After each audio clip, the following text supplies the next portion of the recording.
Today, we'll explore the key differences between Talaria and Surron and what I would recommend as a first bike. Let's start out with some background information about these bikes for the new people. Surron, founded a few years ago, is a Chinese brand that specializes in powerful electric bikes and quote-unquote dirt bikes, their main model being the Surron Light Bee X. Talaria was later founded by a guy who used to work for Surron. He wanted to create a better Surron that is more affordable and has higher performance. The two bikes that we'll be focusing on is the Talaria XXX and the Surron Light Bee X, as they are the closest in price range and performance. Let's kick things off by discussing power and performance. The Talaria carries a more powerful motor delivering unmatched acceleration and top speed, making it perfect for thrill seekers and adrenaline junkies. It also comes with a slim, sleek design and amazing OLED display. Talaria has four main models: the Talaria XXX International version, the Talaria XXX Luna version, the Talaria MX3, and the big boy Talaria MX4, also known as the Sting R. While all of these bikes are amazing, we're going to focus on the Talaria XXX Luna version, as it's my bike and it's pretty easy to film with because I own it. Introducing the Talaria XXX. With its advanced motor technology and responsive controls, the Talaria offers an exhilarating riding experience that's hard to match. Again, there are two versions of the Talaria XXX. The international version, which is at 5.5 to 6 kilowatts, and the Luna custom tuned version, which is at 6.5 kilowatts. I own the Luna edition, so that is what we'll be comparing to the Surron. On the other hand, while the Surron Light Bee is no slouch in terms of performance, it falls slightly short when compared to the Talaria. The motor isn't as robust, resulting in a slightly lower top speed and much lower acceleration. This also seems to be a delay in the throttle, which might just be kind of since I'm used to my own bike, but Surron's throttle is definitely less touchy than the Talaria, which makes it a bit more difficult to wheelie and beat Talarias in a race.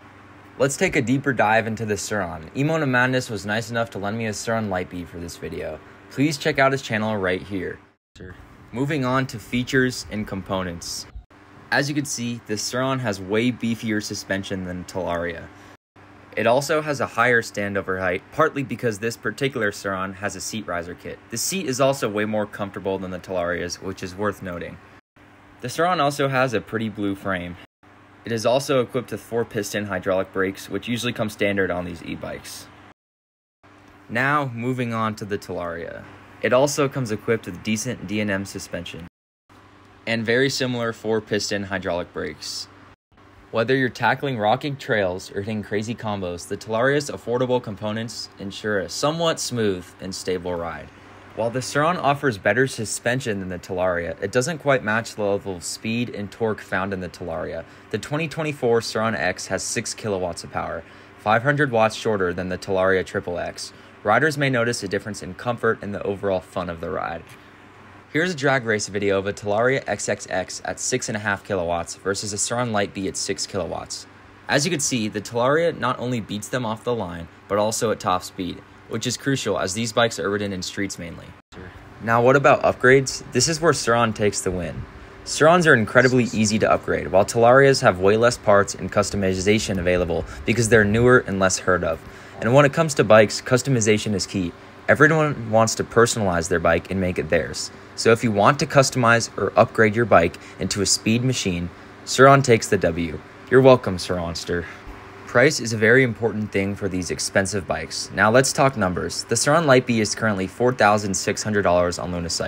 The Talaria XXX is $3,175, and the Sting R at $4,200. And last but currently not least, the MX3 at $3,400. The Talaria XXX not only outperforms the Surron in a few categories, but is over $1,000 cheaper. That is mind-blowing to me. However, it comes with worse suspension and is a little bit smaller than the Surron, but still much faster and a better range. When it comes to big companies like this, if a company reaches out to their customers, it shows that they respect their customers. Talaria not only has an Instagram page, but they also follow me, and my reels are constantly on their story. Don't forget to check out my Instagram for more wheelie content. Anyways, the 2024 Surron is identical to the 2023 Surron. Not any minor changes at all. However, the 2023 and the 2024 Talaria MX3 have big differences. Not only does this show that Talaria reaches out to their customers and listens to their opinions, but it also shows that they definitely care about their marketing and branding. Surron hasn't shown any love, not even to Surronster. It's okay, Surronster, you still have me. I'm not trying to hate on Surron in any way. I deeply respect them as they started a fun and amazing trend with these powerful electric bikes. But if you want stock power that is easy and affordable, Talaria offers 4 amazing bikes in the same price range as the Surron. But before I judge these bikes even more, let's try out both of them. In front of me, I have the 2023 Luna version Talaria XXX and the 2023 Surron Light Bee. Both of them have minor upgrades like foot pegs and tires, but are completely stock in electrical parts. Let's give these bikes a test ride. We'll be rating them in performance, wheelies, and a few other factors. Okay guys, you know what time it is. The GoPro is on. I'm on my bike. We're gonna be riding these bikes and seeing what I think of both of them. So we have e-moto Madness on his Surron Light Bee X. You already know a lot about it. We just talked about it, got some clips. And we have me on my Talaria XXX. Before we get into it, can you just explain all of the upgrades you've done on this so we know what upgrades this has? Okay, so I have put on new grips. I just replaced with some new Shimano brake pads. Since I'm a little bit taller, I put on a seat riser. I got the new Supermoto wheels. I got frame sliders just in case I crash. New kickstand. Yeah. All right, so that's about it. As you can see, oh, and the brake lever. They're all minor upgrades, that's all. Same with mine. The only things I've really done to this, I haven't touched it except for things like grips. I took the headlight off. I put a number plate on it, so I can't really ride it at night anymore. The foot pegs are bone stock. We're gonna do some wheelies and kind of walk these step by step. The seat is also really comfortable because you could sit super far back on it, which is something the Surron doesn't have. So we're on the Surron. The brakes are nice. Is this adjustable? Yeah. That's actually super nice. So I'm just gonna go on it. He's got it in eco mode. So another thing about the Surron and Talaria is the display and where they're located. So on the Talaria, I have a picture of the display. You can see things like your odometer, your regen level, things like that. On the Surron, you can only see the speed and your odometer. Your battery percentage is actually found on the battery itself. So down here is where you can find your battery percentage. House. Here we go. Nice, okay. So it's definitely different than my bike, so I'm not really gonna talk about how easy it is to wheelie, but I feel like the angle's a bit more comfortable because it has such a bigger seat. Now we're gonna switch back to the Talaria and we'll worry about how comfortable they are. But on a Talaria, it's really nice since this has such a long seat. Sometimes I sit all the way forward up here. Maybe if I have a friend riding on the back. I do put people on the back of this all the time. I wouldn't recommend it, but you know. So that's a good part about a Talaria. He just honked his horn at me. But you could really change your seat angle with how long the seat is. We're gonna do the comfortable test on this thing. So this is worth noting. The standover height on this is way higher than a stock Surron because it has the Luna seat riser. If you want to get one of those, check out Luna Cycle. But yeah, so the Surron seat is definitely way more comfortable. I love it. Also, I think, yeah, he has Luna riser bars on this. Riser bars, also, if you're a taller guy like us, they're really good to get. So with riser bars, it's much more comfortable. But even compared to a bone stock Surron compared to a bone stock Talaria, that Surron is just gonna have a way more comfortable angle than the Talaria. So that's how comfortable the bikes are. Now we're gonna be talking about how easy they are to jump. All right. So now we're not gonna jump yet. We're just gonna start by going down some curbs. So these are just, you know, they're not that steep, but they're like neighborhood curbs. So before we go into that, jumps depend mainly on your suspension. So this is the shock on the Talaria, and if you're someone like me that comes from a hardtail mountain bike, this thing looks huge. This thing makes you think you could jump off of a 2-story house and be fine, just with this shock.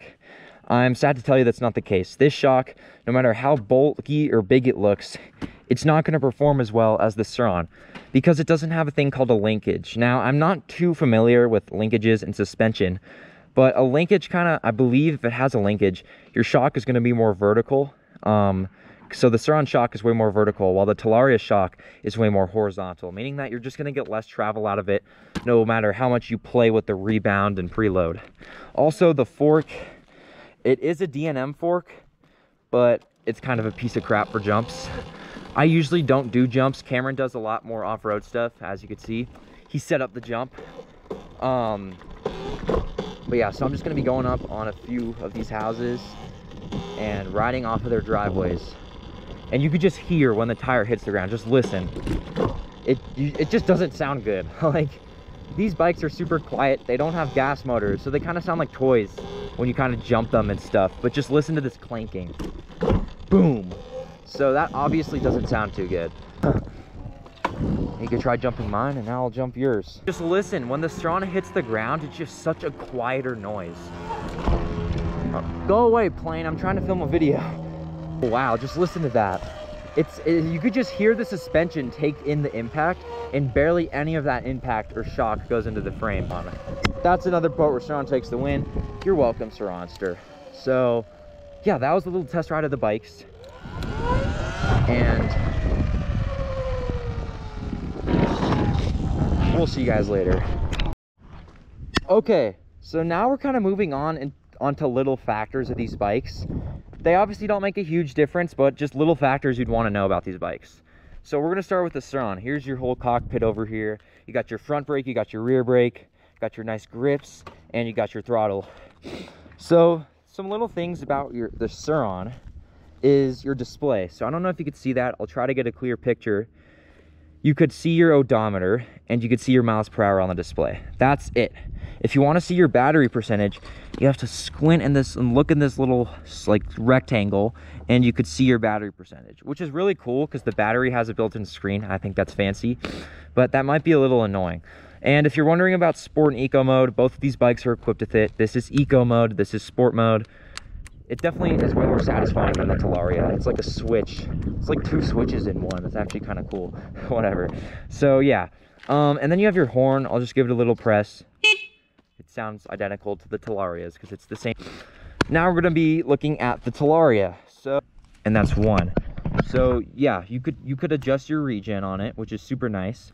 It also has an adjustable headlight switch down here with daytime running light, high beam, and low beam. I took my headlight off, so yeah, headlight's kind of useless.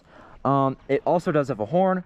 Sounds the same as the Surron, maybe even a bit quieter. You're probably wondering, there's not a key on your keychain. I'm going to tell you why. See this little Wi-Fi weird looking icon thing? That's how you start it. So what you're going to do is you're going to press this button when you hear a beep. So you hear a beep. And then you're going to use this RFID key and hold it on here for a couple of seconds. And then take it off. And once you hear that chime, it says Talaria on the display, and it turns on. Now bring your Surron over here and just turn it off for me real quick. So starting the Talaria involves a couple of steps, which I guess is kind of fancy, but if you're trying to like run from the cops, I'm just kidding, it's kind of annoying. On a Surron, if you want to start it, you put the key in, you twist it, you put the kickstand up, and you leave. The Talaria, so we just turned it on. First you have to put the kickstand up, then you have to press the big red button, and then you go. So that's kind of annoying. So those are some little things about the bikes. Obviously the bike's charging is different. The charging port on the Talaria is located on the left side right here. On the Surron, it's actually just located in the battery right here, using this flimsy rubber connector that is very hard to get on. There we go. And on Talaria, it's just like this. Also, the Surron does have a USB port, which is really cool in my opinion. It has a USB port right there. So you could charge your phone, you could charge your camera, you could charge like anything. You could charge a speaker. The Talaria does not have a USB port, which really makes me mad. So that's pretty much all the little differences about these bikes, like showing you guys in person. There obviously is other differences that we didn't go over, like things like sensors, blah, blah, blah. So yeah, those are all the little differences about the bikes. And, oh yeah, it's definitely raining over there. It's coming towards us. Oh, thank you so much for watching. If you want to see more full-length videos like this, I have another one on the way. Like a few days ago, we did a ride out. Cameron came too. And it was a really cool ride out. I'm working on the video right now. So if you want to see more full-length, pretty well-edited videos, stay tuned because I'm coming out with more and more. But thank you so much for watching. If you have any questions, comments, whatever, please let me know. If there's anything I left out, also please let me know in the comments. And we'll see you guys in the next one.